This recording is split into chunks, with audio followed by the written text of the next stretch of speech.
Assalamu alaikum and welcome to IT Hub.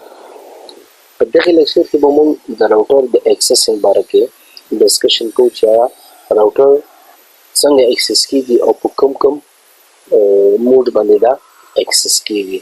صحیح ده؟ نو راوټر موږ سره په دوه طریقو باندې اکسس کیږي. یو ته موږ وایو CLI کمانډ لاین انټرفیس، سی لاین جوړیږي کمانډ لاین انټرفیس، او بل GUI ګرافیکل یوزر انټرفیس.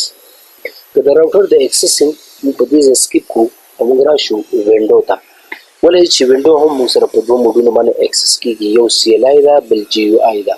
نو موږ او تاسو چې کله په وینډو کې یا کمپیوټر کې مطلب کار کوو دا ګرافیکلی موږ لګیا یو، ولې چې کمانډ لاین موږ ډېر کمزور یو، موږ کمانډ لاین باندې ډېر کمانډ نه لرو، نو GUI باندې موږ کار کوو.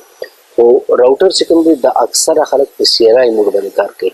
راوټر واحد داسې ډیوایس دی چې هغه په CLI باندې آسان دی، نه په GUI باندې. GUI باندې لږ سخت دی.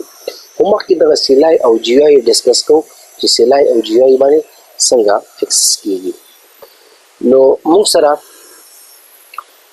CLI دی کمانډ لاین انټرفیس، دغه د راوټر د اکسسینګ لپاره موږ سره CLI موډ دی. صحیح ده؟ څنګه چې موږ سره د وینډو د پرومپټ خبره ما تاسو ته وکړه، کمانډ پرومپټ والا. صحیح شو؟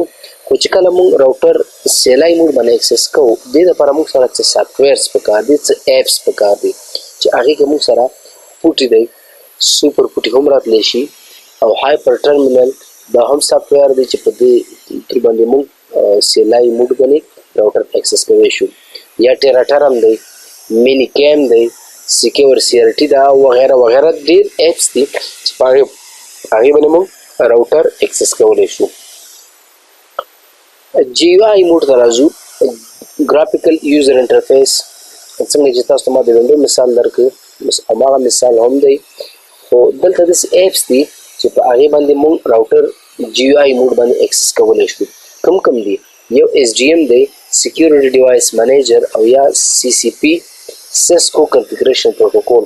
نو چې ته کله غواړې چې راوټر GUI موډ باندې اکسس کړم، نو دغه دوه سافټویر کې یو باید خامخا تا سره موجود وي، کنې راوټر به نه اکسس کېږي.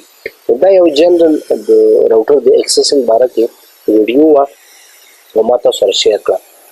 ډېره مننه.